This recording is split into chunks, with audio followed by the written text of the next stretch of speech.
Time to talk some Husker football at MarkRogersTV, the voice of college football. So you've locked in on the very best in discussion, debate, and analysis across the country. We got Greg Peterson on the line from Husker Online.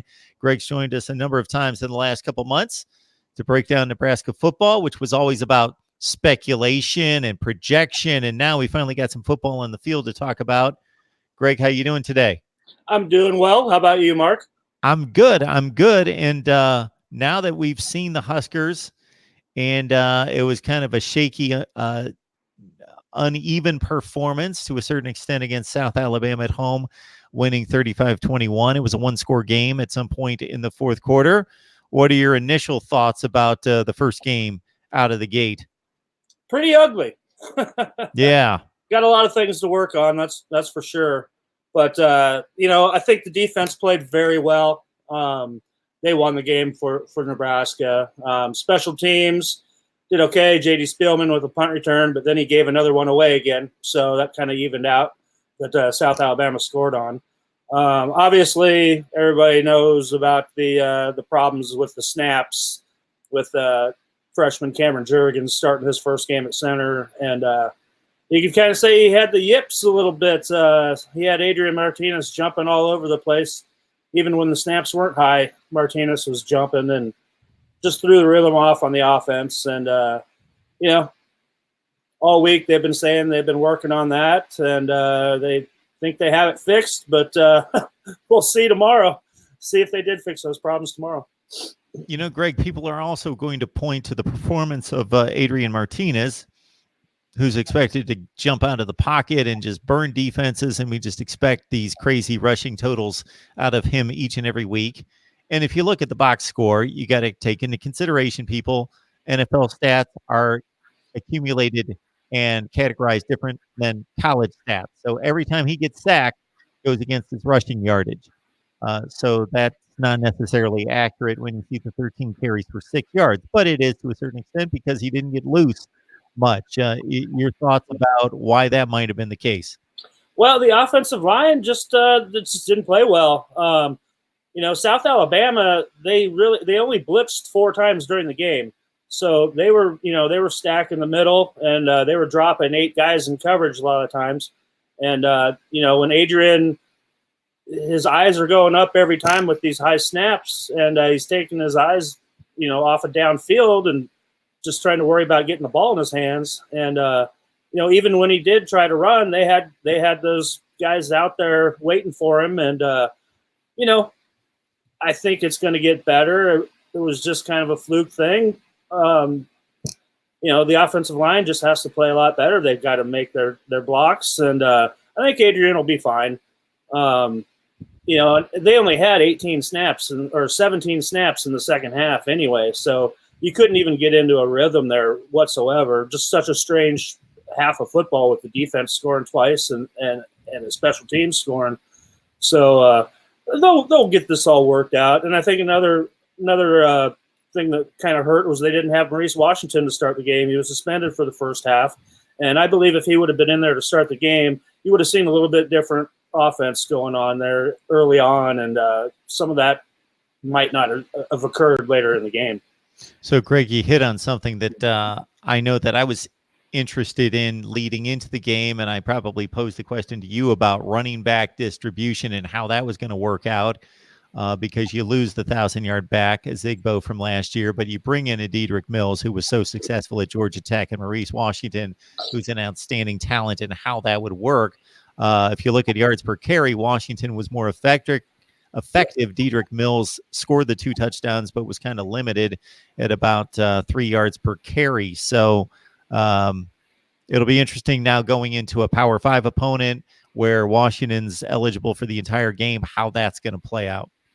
Well, yeah, I think so. And I think they're going to go to him early and often and really try to establish him as one of the main weapons tomorrow. I know it was curious, too, that Wan'Dale Robinson actually got the first carry of the game for Nebraska last week. So I'll be interested to see, how they incorporate him more into the backfield. I know they want to get his hands on the ball a lot more.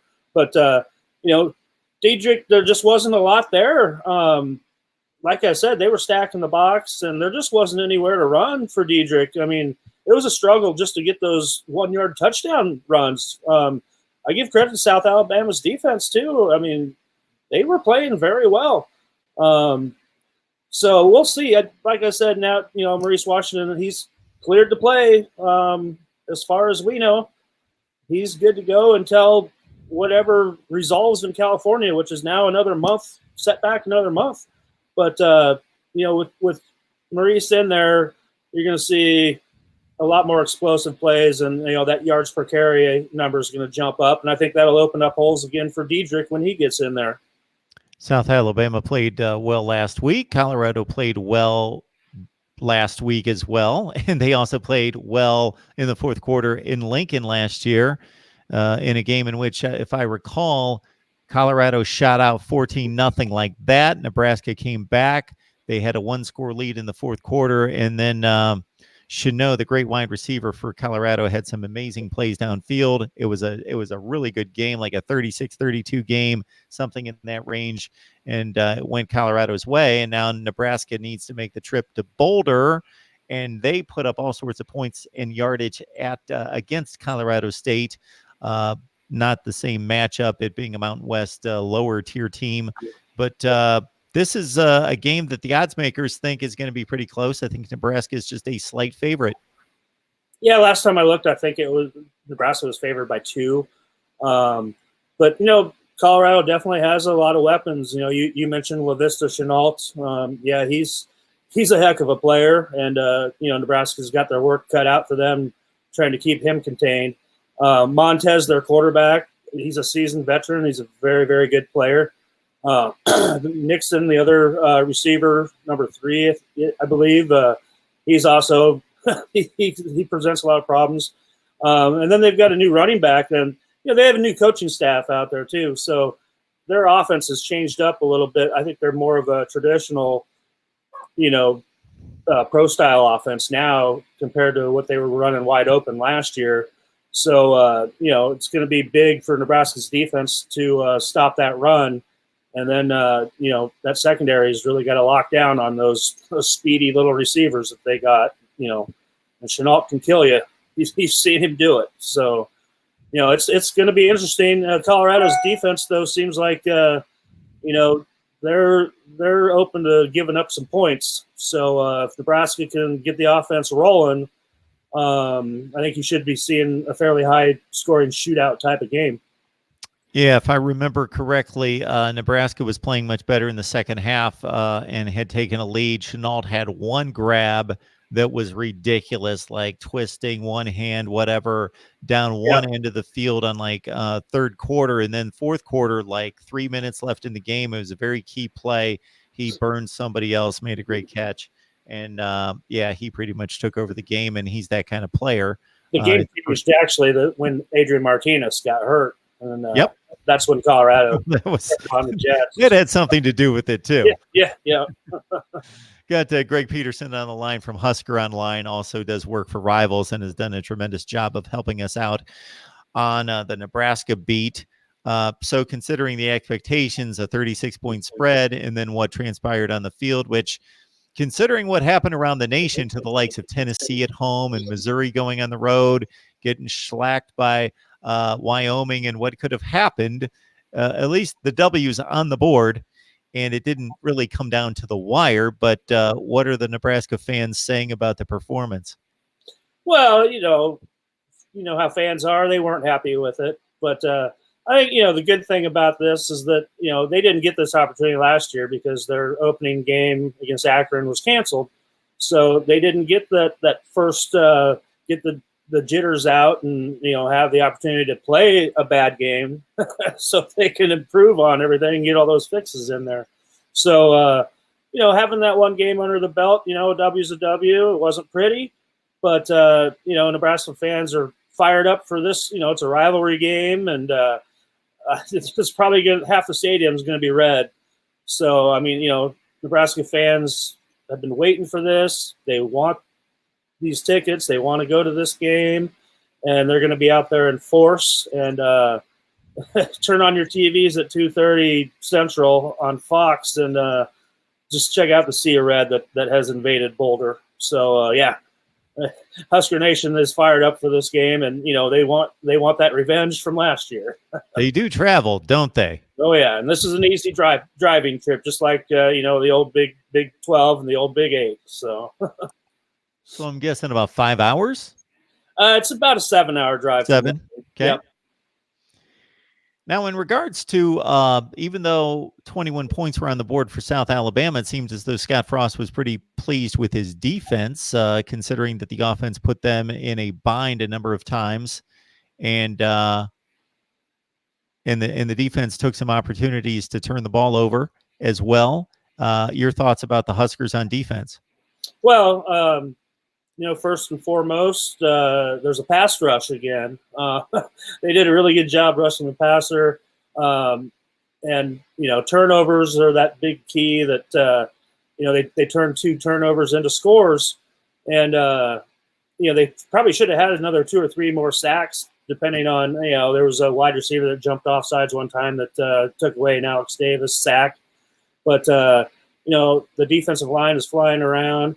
And, in that secondary, I'll tell you what, Cam Taylor Britt now is his name. He's one heck of a football player.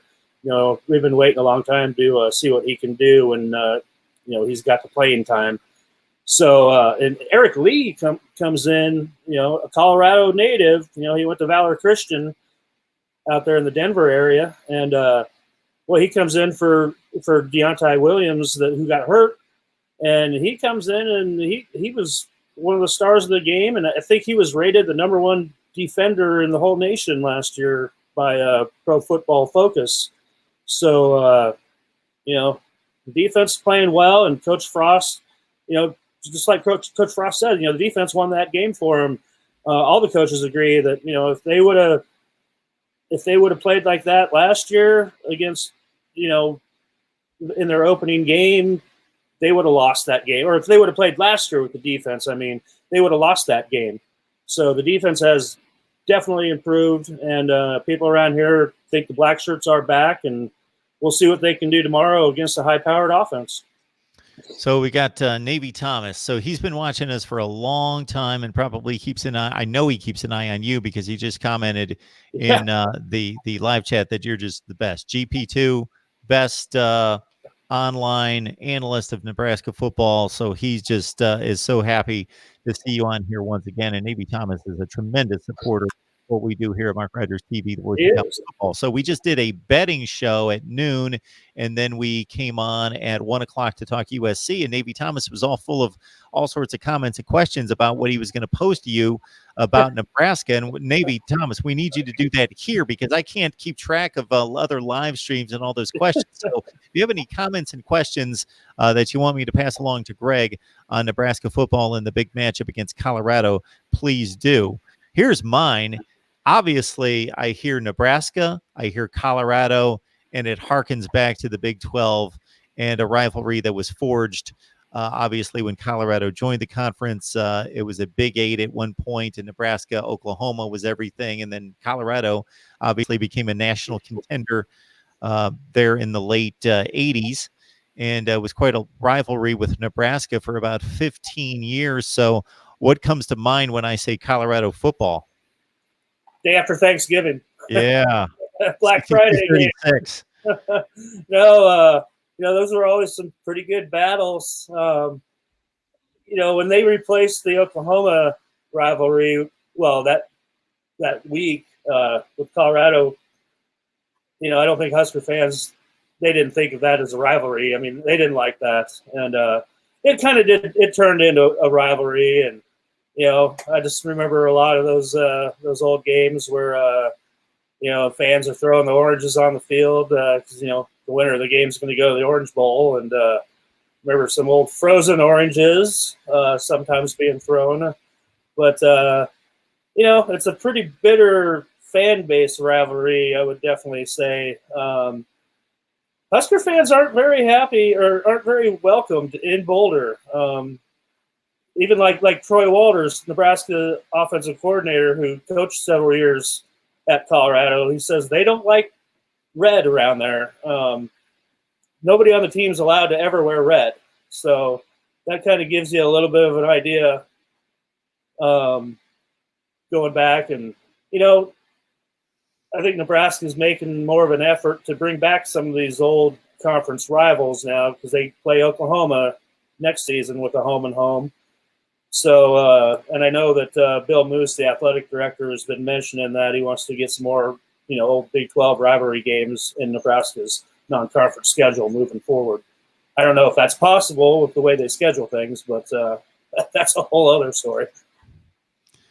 So, Greg, you also have some issues on special teams with Barrett Pickering's health Yep. status. Is there any way to predict that? And I know it's only September, so the weather in Boulder and the field conditions shouldn't be an issue, but it certainly will be at other times of the year. But do we know anything? And I know it's difficult to get true injury news that's valid at the collegiate ranks, but any thoughts there? No, he's not making the trip. So once again, he will not be playing, and they are not. Coach Frost was asked yesterday if they're taking a backup kicker, and he said no. And they kind of worked on some scenarios where they tried out some guys this week to see what they could do. But the punter, Isaac Armstrong, would be the backup kicker if something would happen to Dylan Jorgensen. So, yeah, Pickering will not go, and hopefully he's ready to go next week for Northern Illinois. So that's quite a key right there in a 2-point spread of a game on the road without a field goal kicker. And who knows how good the other kid is. He may come in, be fine. And but at the same time, punting, place kicking, there's a difference there. I'm assuming that he did some place kicking in high school. Oh yeah, he was a local guy here. He went to Lincoln Southeast, Lincoln Southwest. He was very, very good high school kicker. He's a walk-on. He's a true freshman walk-on. So last week he got thrown into the fire, and Coach DeWitt, the special teams coach, graded him out with a very average performance. But he shows some signs, and he's got one game under his belt now. So at least the nerves shouldn't be there quite as much, although you are playing on the road. But like I said, there should be a pretty good, Nebraska crowd there anyway. So we'll see what he does. We'll see if he can improve a little bit. Mark Rogers TV, the voice of college football. This is what we do. We talk to the best bloggers, broadcasters, and writers in the industry multiple times a day. You get analysis from me. Of course, check in with my top 25 released each and every Sunday. My predictions, go to the link in the description section that will be posted below. It's not right there right now, but we've got an issue with the live streams and getting those posted. But if you go to any of the videos, go to the description section, and next to the place where it says Voice of College Football, grab that link. You get my predictions right there. And also next to the hashtag Sam Strong. It's a worthy cause. Believe me, we've talked about it regarding cancer research and a partnership we have with other YouTubers, St. Jude's Hospital, and also betnow.eu. You just got to use the promo code MRTVCFB, and you get 100% added to your betting account. What a deal. You throw in $100, you get $200, and use the promo code MRTVCFB. So, Greg, if you could put your finger on one thing, if you could improve one thing, I'm guessing it's the offensive line for this week. Absolutely. Yes. When you have two guys starting their first ever college football games, there was some trouble, and I'm talking about Cameron Jurgens. I'm talking about Trent Hickson. Now that they've got a game under their belt, hopefully they can lock things down. And to all accounts, they've practiced pretty well this week. Coach Austin wasn't happy, but, he can relate. He was one of the only back in the early 2000s, he was one of the first ever freshman offensive linemen to ever start at Nebraska. So that was under Bill Callahan, but he knows what they were going through last week. And, if they can gel together a little bit more and eliminate some of those mistakes, I think they'll be fine. We'll see. We'll see what they can do. But that's definitely the glaring weakness that they had last week that definitely needs to be fixed. His name's Greg Peterson, and I'm glad we found him here at Mark Rogers TV, the voice of college football, to get us updated on Nebraska football and the high expectations the Huskers have for this season, and maybe the overreaction of many considering the struggles against South Alabama. Maybe they get corrected, maybe they don't. Maybe it's a harbinger of things to come, and it's a 6-6 season, or maybe like we could follow conference championship teams all over the map over the last 10 years in college football that struggled against lesser teams and fixed things and got things worked out. But it's a progress. And the other kids on the other side, Greg, sometimes this is lost by some fan bases. They're scholarship athletes too, and they come motivated to the field as well. So we just expect these kids to operate as robots and go out there and take care of business every week, like it's nothing. And we can both do our jobs, and we don't have somebody else fighting us, trying to keep us from doing our jobs. When you're talking competitive athletes out there, there's somebody preventing them from doing their job. It's not like they're going to the accounting office and they messed up a couple numbers and nobody forced them to. It's a lot of pressure we put on these kids to perform every Saturday. And when you've got the churn of the roster that you do in college football, especially for game one, I don't think people realize, even though these kids put a ton of time into this, you're sometimes asking kids and putting them in a position, maybe in a special type package or in special teams, and they've only seen that situation in practice a couple times, and suddenly they got to do it during a game, and they just don't have the mental reps and the physical reps backed up to do it well. Well, yeah, that takes reps. I mean, that's the only way to cure any of that. I mean, all of a sudden they see something like that, and what's going through their mind is that, oh my God, don't screw this up. Then they overthink it. And instead of just doing it as instinctual as you want to, and it takes reps. All the coaches will tell you that, the more reps you get, the easier it's going to be. And, to your point, these guys, especially at a place like Nebraska, every single one of these kids is under the microscope, and the pressure is on the whole state. They revolve around all these guys, and the pressure's just got to be tremendous. You see it when you talk to these kids. Most of them handle it pretty well, but some of them it gets in their head. So a lot of pressure on these guys to perform and to win games. I mean, that's why we all follow them. We want them to win every single game, and it's rough on them sometimes. So we appreciate the encouragement from CJ Miami Canes 87, who reminds everyone to hit the like button. Just in the last few days, we've highlighted Clemson, Texas A&M, LSU, Texas, now Nebraska, Ohio State, Florida State, Miami, North Carolina. I could go on down the list. We just talked to USC in the previous hour, and the betting lines for all the college games, the big games, coming up on Saturday as well. So we cover college football like no one. Greg, we appreciate you putting the Nebraska effort against South Alabama in perspective and previewing Colorado. Any parting shots? Do you make predictions on these games? I usually try to stay out of the prediction game. You're a smart man. Yeah, but if I was under pressure, I'm going to say Nebraska 31, Colorado 30. Oh, wow. Okay. Go right down to the wire. You're going to say like 31-10, and then I could rush to Vegas and back up the Brinks truck and lay the 2 points. But, man, you go 31-30. That's, yeah. People may just want to stay away from this. Just enjoy watching the football game. Yeah, that's what I'm going to do. Yeah. That's, this is going to go either way, and I think there's going to be a lot of points put on the board. So that's just what I'm expecting. When are you headed out?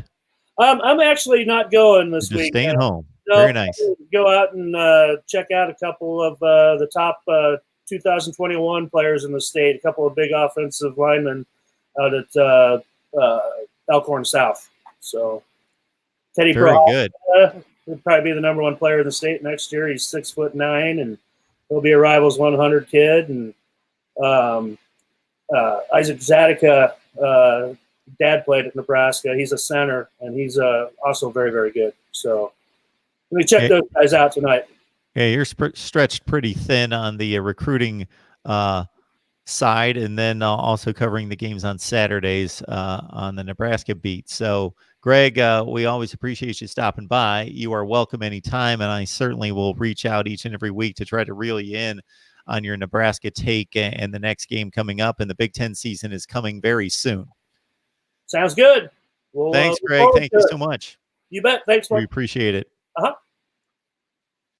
It's Greg Peterson from Husker Online joining us to give us a Nebraska take. I will stay on the line for a few more minutes with the phone number 860-325-3687. If I can possibly find it here. There we go. 860-325-3687. I mentioned a few weeks ago it was my intent, and so this just looks like a bunch of cords, and it is, and cables at this point, but it was a rather large investment all told to get our audio system up and running to the degree that I wanted it to be. We've got our audio interface of sorts right there to get these call-in shows to the place that I need them to be, where we want them to be.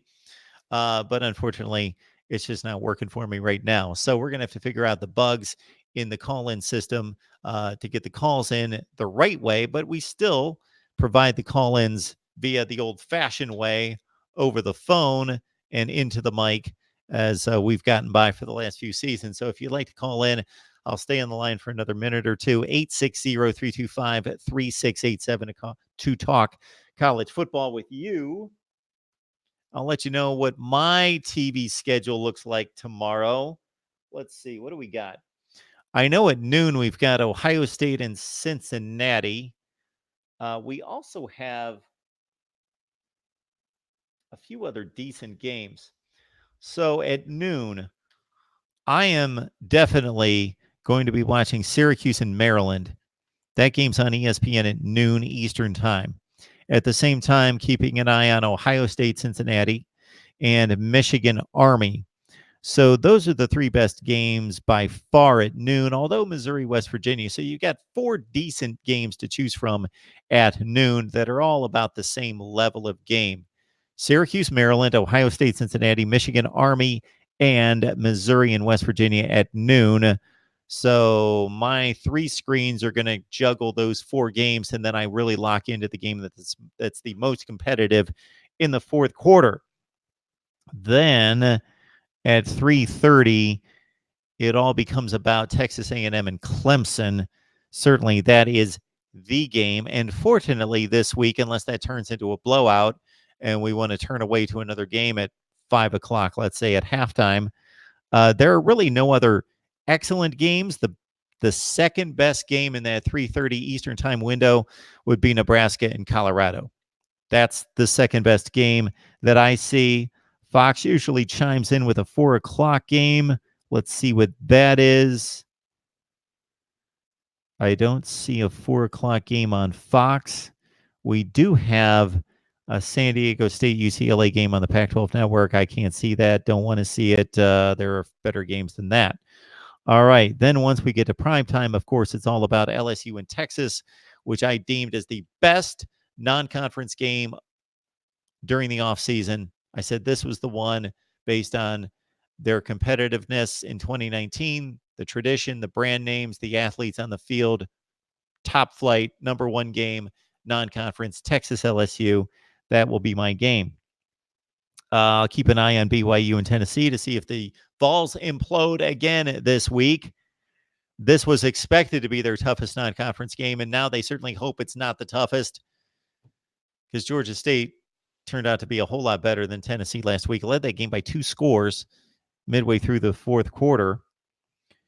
And that's about all to keep an eye on and really focus in on, although Nevada, if they can get up for a second consecutive week, and they do have the extra day, could be a thorn in the side of Oregon at Eugene. That's a 7 o'clock Eastern time game as well. You've got a couple of SEC teams playing each other, as the SEC is typically the conference that dives into conference play sooner than everyone else, with Ole Miss taking on Arkansas on the SEC network that night. The ACC network features Miami and North Carolina. I won't be able to watch that game. So as long as LSU and Texas is competitive, that's going to have my full attention. Although I'll peek around at these other games, of course, during the commercial breaks. But then once it hits late night, it's USC Stanford number 1, and then it's Washington and Cal number 2.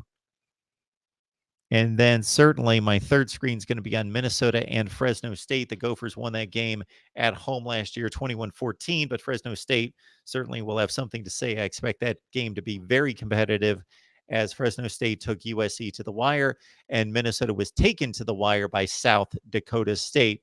We appreciate all of you jumping on board. Please check out all the videos and live streams. I continue to deliver the live stream schedule each and every week. So the set live stream schedule is out there for you, but we update it every day as we continue to get more and more guests on and more content for you, the smart college football fan, the hardcore fan, right here at Mark Rogers TV, the voice of college football. Please lock it in and keep it locked in for the entirety of the season, and we will see you next time.